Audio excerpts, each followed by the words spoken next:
Baik ibu-ibu, jadi 6 masalah ini itu penyebab mandi janabah. 3 bisa terjadi pada laki-laki dan perempuan. Apa tadi? Mimpi basah, hubungan badan, meninggal dunia.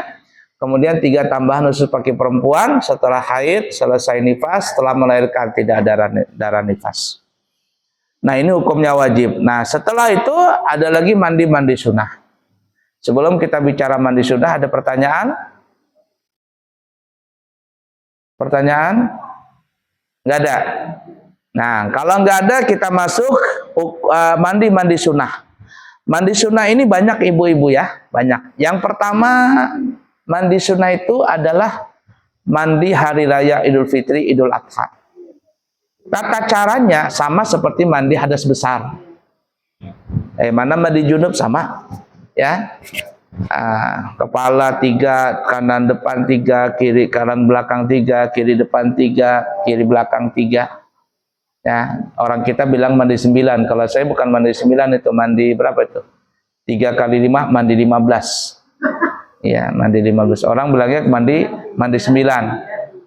Nah, sebenarnya itu caranya 3 kepala, kanan depan 3, kanan belakang 3, kiri depan 3, kiri belakang 3. 3 kali 5 sama dengan 15. Cuman kebanyakan orang kita mandi 9. 1 2 3, 1 2 3, 1 2 3. Ala kulli hal, boleh-boleh aja. Betajun aja langsung boleh. Sungai umpama rumah di sungai, di belakang sungai, di belakang rumahnya sungai. Langsung aja, plok, aku mandi janabah lillahi ta'ala. Saja. Saja. Ya, kalau sawar seperti itu, 3 kepala, kanan 3, kiri 3. Nah, tata caranya kita kembali ya. Mandi sunnah itu tata caranya sama dengan mandi janabah. Nah, kemudian mandi hari raya ini adalah hukumnya sunnah bagi mazhab kita. Dari pendapat yang lain hukumnya wajib kalau mandi hari raya itu. Masuk waktu mandi hari raya itu ibu-ibu dari tengah malam jam 12 malam itu sudah boleh mandi hari raya. Sampai kapan? Sampai terbenam matahari di hari raya itu. Ini umpama hari raya nih ya. Itu kita boleh sampai jam 5, jam 6 asalkan sebelum masuk maghrib kita masih boleh mandi. Kenapa kok boleh mandi seperti itu? Waktunya panjang. Karena ini hikmah salah satunya ya. Karena biasanya kalau hari raya itu ibu-ibu kita rasakan masing-masing ya. Kalau hari raya itu biasanya rumah kita itu penuh, terkumpul keluarga, anak, cucu, mantu. Ya, bayangkan kalau seandainya ada orang punya rumah, WC-nya cuma 1, yang tinggal di situ ada 15 orang. Kalau mandi harinya setelah salat subuh, nggak salat hari raya kita. Nah, oleh karenanya waktunya panjang. Kami Bahari punya mama itu kalau hari raya itu jam 2, jam 3 subuh sudah mandi berdahulu. Mandi duluan, mama itu Bahari. Nah, tengah malam mandi sudah mama itu. Nanti dia pesan, "Hei," katanya, "iya mak, ini bawakan sejadah mama berdahulu di Masjid Aswada situ." Di mana taruhnya mak? Taruh paling depan. Taruh paling depan atau dekat tiang. Nah ingatinnya taruh tiang. Jalan sudah dia duluan, taruh sejadahnya mama duluan. Orangnya belum turun lagi. Sejadahnya duluan. Nanti dia datang tinggal cari mana sejadahku. Duduk sudah di situ. Di Masjid Aswada Bahari. Gitu ya. Nah itu Bahari seperti itu tuh. Nenek-nenek itu. Jadi mama-mama kita itu tengah malam mandi dulu dia. Nah kemudian nanti anak-anaknya, mantu-mantunya, cucunya kapan mandinya? Setelah sholat id baru mandian. Terus dibangunin biar aja guring itu. Nanti setelah sholat id pulangan baru dibangunin. Ayo mandi. Mandian sudah. Pakai baju baru. Nah, kenapa? Karena mandi hari raya ini disunahkan mandi itu karena memuliakan harinya, bukan karena ingin salatnya. Oleh karenanya siapapun kita orang Islam, kalau di hari raya itu sunah mandi. Yang haidkah, yang nifaskah, yang mau salat idkah atau tidak, semuanya mandi. Semuanya mandi. Niatnya apa ya? Aku niat mandi hari raya Idul Fitri kah atau Idul Adha. Cuman 1 hari itu aja. Jadi kalau dia tidak mandi hari raya pada hari itu, 1 tahun ketemu lagi. 1 tahun baru ketemu lagi. Baiklah ya.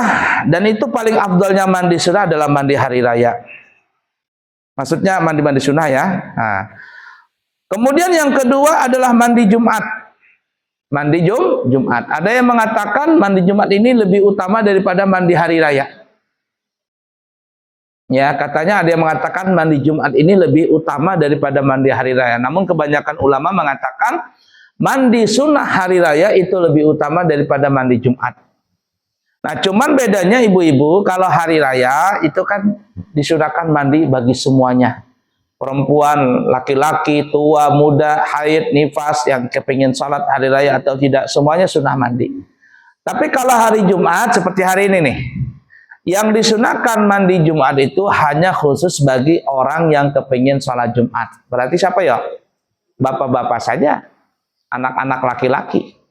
Ibu-ibu yang tidak sholat Jumat, tidak usah mandi. Dan mandi Jumat ini dibolehkan atau startnya mandi Jumat itu dari masuk salat subuh. Jadi kalau sudah adzan subuh dikumandangkan, kita boleh sudah mandi Jumat. Sampai kapan? Sampai kita umpama nggak jadi salat Jumat. Umpama ada orang ya, bapak-bapak, pagi dia sehat, aku nanti aja mandinya jam 10.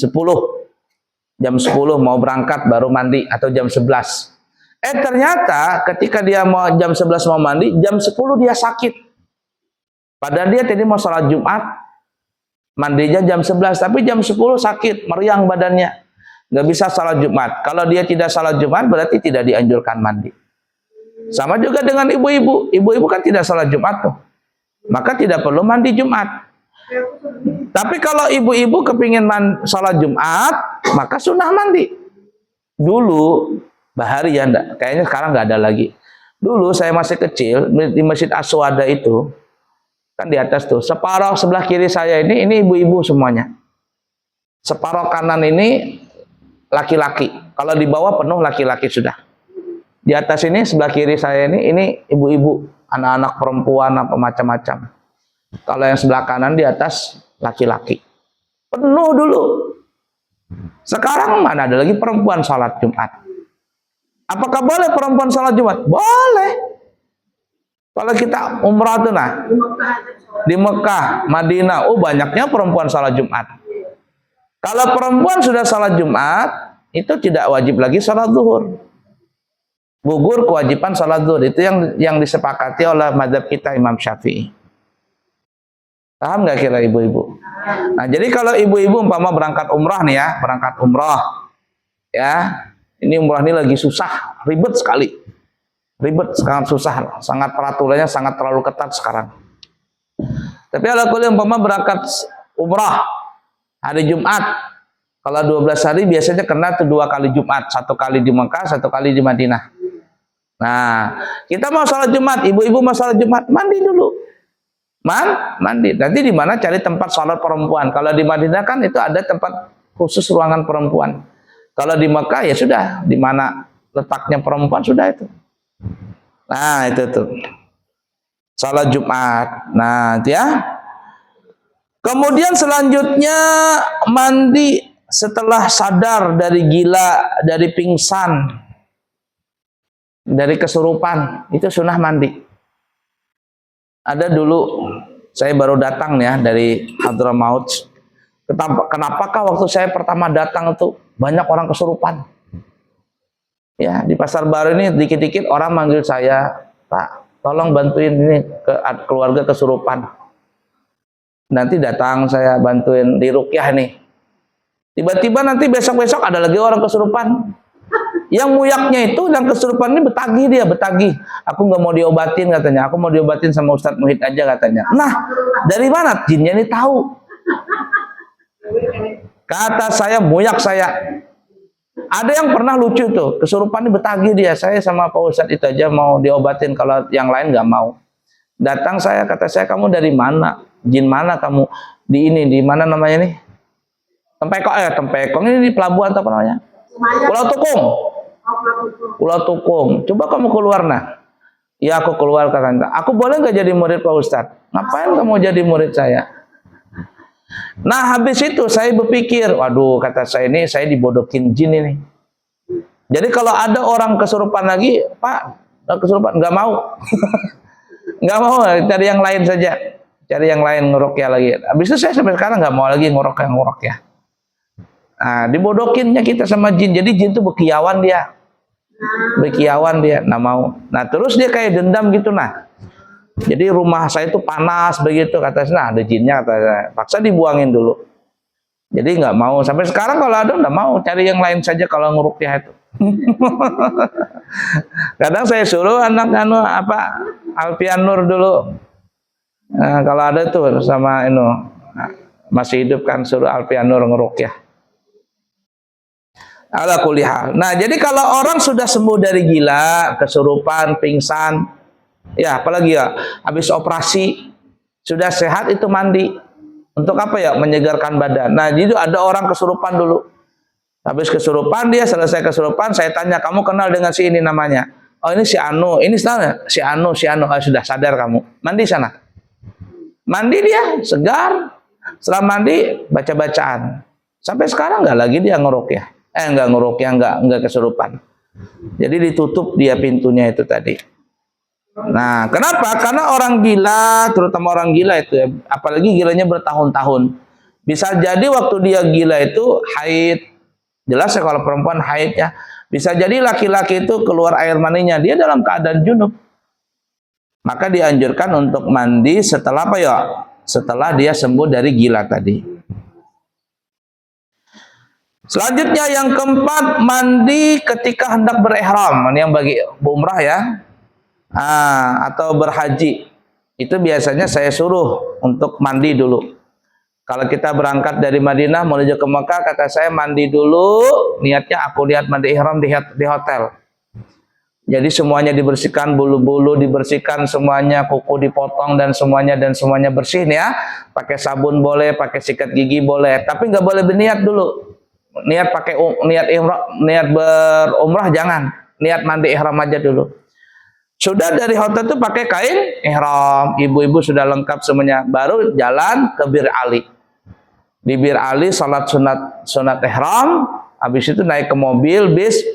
Saya tanya tuh, "Bapak-bapak, ya Abu ya, itu celana dalam sudah dilepas belum?" "Belum." Lepas dulu. Lepas dulu bapak-bapaknya, lepas di situ aja sudah. Belakang bis itu, nah jangan ke bawah lagi. Melepas dia celana dalam itu. "Bapak-bapak, ada yang pakai kaos kaki?" "Ada." Lepas kaos kakinya. "Ada yang pakai sepatu?" "Ada." Lepas sepatunya, ganti sendal jepit. Kan nggak boleh. Sudah semuanya bersih, sudah. Ibu-ibu, ada yang haid? Nggak ada. Sudah semuanya aman? Ada. Baru diajarin niat untuk berumrah. Nah, setelah itu sudah sampai di Mekah, sampai di hotel. Nanti sebelum sampai di hotel di bis itu saya bilang, "Ibu-ibu, bapak-bapak, kalau sampai di hotel satu ingatin ya, bapak-bapak nggak boleh berganti baju. Ibu-ibu hati-hati, kalau di WC jangan bersabun, jangan apa gitu ya. Sabun muka, sabun tangan, sikat gigi boleh, tapi jangan pakai odol. Mandi boleh nggak? Boleh mandi, tapi jangan pakai sabun." Nah, itu saya ajarin itu. Ingatin terus. Karena sering lupa itu. Bapak-bapak terutama nanti pas di hotel, masih umpama jam 12 tawafnya. Kan biasa kan nyampe itu jam 9, jam 10. Kita makan dulu, istirahat dulu, jam 12 kumpul di lobi kata saya. Nanti pas tidur-tidur berkelubun dia, nggak boleh laki-laki tutup kepala. Ingatin ya, "Iya Pak," katanya. Nah itu. Jadi mandi niat mandi ihram ya. Apalagi ini penting nih ya, mandi setelah memandikan mayit. Mandi setelah memandikan mayit tadi. Jadi kalau umpama kita memandikan orang mati, badan kita ini kontak dengan mayat tadi. Badan kita ini kontak atau megang si mayit tadi. Setelah kita selesai memandikan mayit, kita ini ibu-ibu sunnah mandi. Kenapa ya? Karena gimana ya? Badan kita ini apabila megang mayit itu kayak apa ya? Badan kita ini jadi lemah. Apa orang Banjar itu? Apa tadi? Kebidaraan. Kebidaraan itu lah. Ini kalau orang baru pertama kali megang mayit bisa kebidaran. Badan itu lemas. Kayak kena flu Hongkong begitu nah. Merasakan nggak? Itu yang pernah mandikan tuh. Tapi kalau sudah biasa untuk pemandian tuh nggak lagi dia sudah kuat itu. Tapi kalau orang pertama kali megang mayit itu, badannya ini anyap, dan enak dipegang. Jadi kita itu kayak kontak badan ke badan kita itu kontak gitu Nah, untuk menghilangkan rasa apa jadi kebidaraan ya, mandi. Mana orang kampung bahari kekanakan dikasih kapur sirih. Ada orang mati masuk ke rumah. Dikasih kapur, itu apa ngarangnya mitos itu. Terlalu kalau orang salafin ya khurafat itu. Ya khurafat itu. Kasih kapur sirih. Ada orang mati lewat, mati orang larian masuk ke rumah. Padahal kita nanti mati juga. Nggak boleh nunjuk kuburan. Kalau nunjuk kuburan pakai dihisap lagi apa gitu. Itu orang kita bahari macam-macam ya.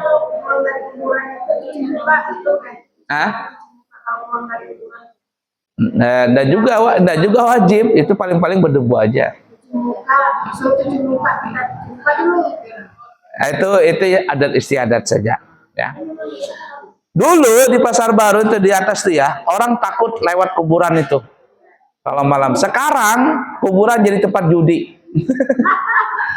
Ada waktu saya ziarah tempat bapak mama saya itu kan di atas itu. Tiba-tiba ada anak-anak muda entah dari mana anak tuh. Naruh tilam di atas kuburan. Saya lihat tuh ini anak-anak kayaknya ngelem ini.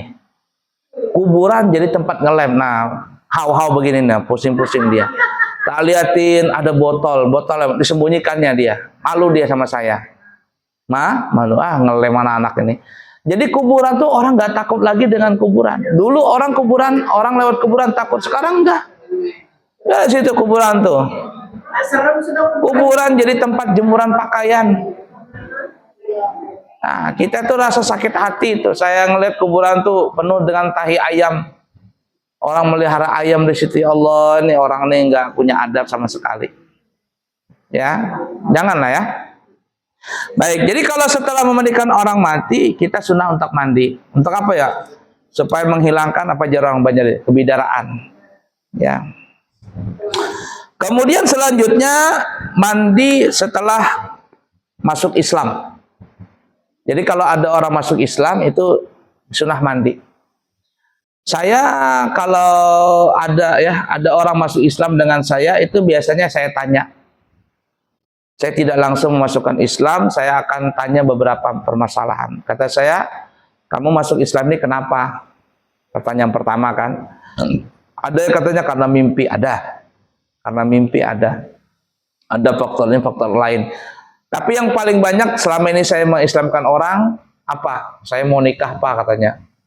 Paksa masuk Islam. Wah, kata saya ini nikah masuk Islamnya karena nikah aja. Tapi ada kuliah saya terima aja. Makanya. Nah, cuman ada yang masuk Islam memang karena mimpi, ada. Karena ada, bahkan anak pendeta itu pernah masuk Islam sama saya. Cucunya, neneknya itu pendeta yang di mana nih? Kuburan di atasnya apa namanya? Batak ya? Neneknya itu pendeta perempuan. Jadi masuk Islam cucunya dengan saya waktu itu. Akhirnya saya telepon mu'alaf di Balikpapan, ada kan perkumpulannya, Pak minta tolong nih dibimbing nih mu'alaf ini. Iya Pak. Kalau laki-laki biasanya saya suruh masuk Islam di masjid. Setelah masuk Islam saya tanya, kamu sudah bersunatkah? Apa itu bersunat? Ini motong ini. Oh belum Pak. Langsung saya umumkan bapak-bapak yang kaya-kaya, siapa yang mau biayain dia sunat? Langsung ada orang saya Pak katanya. Ya sudah. Tolong diurusin ya untuk sunatnya. Ada perempuan orang Manado atau orang mana dulu masuk Islam dia. Kamu ngapain masuk Islam? Saya mau kawin Pak, pacar saya orang Islam. Pacarnya laki-laki. Nah terus ya sudah masuk Islam. Mamanya si laki-laki ini dia bilang sama saya, Pak Ustaz, kan orang Bugis kan, Pak Ustaz, Pak Ustaz, itu saya punya mantu itu harus dikhitan. Dia harus disunat kan orang Bugis itu disunat perempuan.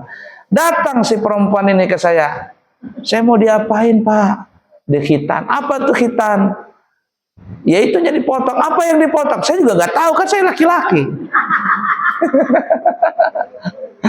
Bingung dia. Sakit Pak katanya. Kamu mau nikah apa enggak? Mau sih. Nah kamu harus berkorban. Ya akhirnya dipanggilkan bidan,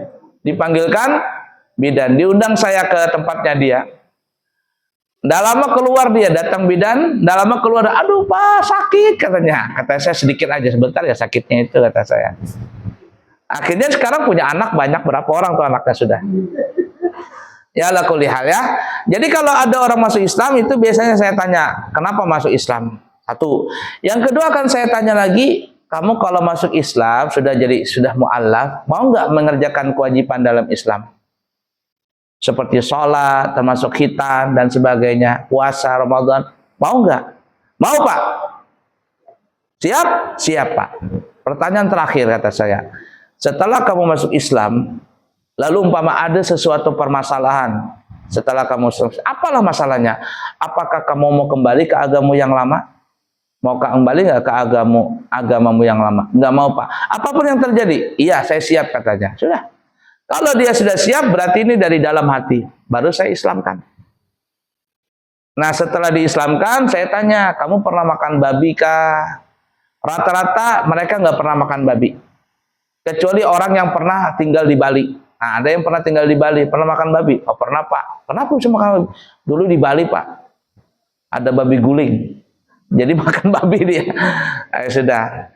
Kalau anjing, rata-rata nggak pernah makan anjing. Kan anjing nggak dimakan tuh. Kecuali orang Manado. Kecuali orang Manado ya. Nah jadi rata-rata mereka tuh nggak pernah makan itu apa-apa. Tapi kalau megang anjing dan sebagainya mungkin pernah. Nah biasanya saya suruh mandi. Kamu mandi ya? Mandi apa? Mandi masuk Islam. Saya tulisin tuh. Nah saya khawatir masih ada najis mughalladah di badannya. Biasanya saya suruh untuk mandi di laut. Mandi di dapur bunda sana kata saya. Mandi di dapur bunda, cari agak air laut yang keruhan. Ah mandi dia sudah. Mandi habis itu bersih sudah zahir batinannya. Jadi kata ulama mandi hari raya, mandi setelah masuk Islam ini hukumnya sunnah. Tapi kalau dia pernah janabah, maka mandi masuk Islamnya jadi wajib. Makanya itu saya biasanya ajarin dua tuh. Ketika mandi niatnya aku niat mandi hadas besar, mandi junub untuk menghilangkan hadas besar dari tubuhku fardu karena Allah Ta'ala, dan aku niat mandi setelah masuk Islam karena Allah Ta'ala. Diajarkan cara mandinya, sudah selesai. Maka dia bersih. Nah inilah salah satu atau macam-macam daripada mandi-mandi sunnah. Baik, masih ada kurang lebih 13 menit. Ada pertanyaan? Pertanyaan ada? Nggak ada. Kalau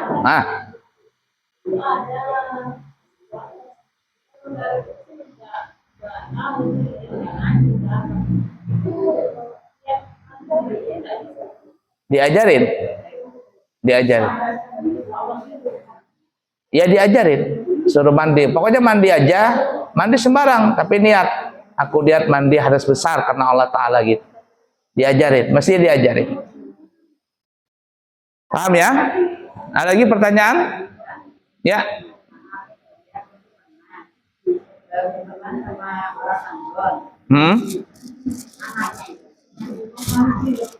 Dibuka nih, saya nggak dengar. Anaknya itu sering main di rumah, dia sama anak dia bilang mamanya, jelas dia kalau mau tidak apa-apa enggak. Nggih.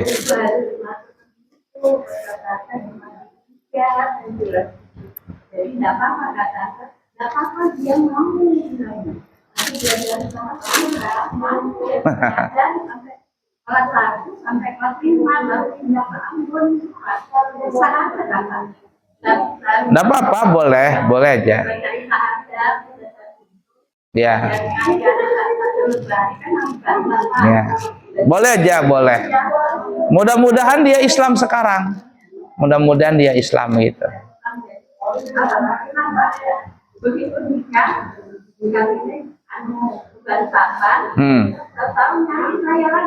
Sudah Islam? Saya mau nikah, ibu harus hadir. Alhamdulillah. Berarti sampean dapat pahala itu besar. Alhamdulillah. Ya. Ya, ala kulli hal ya, dapat pahala itu mengislamkan orang. Baik. Lagi cukup? Baiklah ya, insya Allah kita ketemu di kesempatan akan datang. Terima kasih. Apabila ada anak cucu mau mendaftar, itu ada brosurnya di kotak infak situ ya. Saya titip di situ. Siapa tahu ada yang mau baca-baca. Terima kasih, semoga bermanfaat. Subhanakallahumma wabihamdika asyhadu an la ilaha illa anta astaghfiruka wa atubu ilaik. Wa akhiru kalam. Wassalamualaikum warahmatullahi wabarakatuh.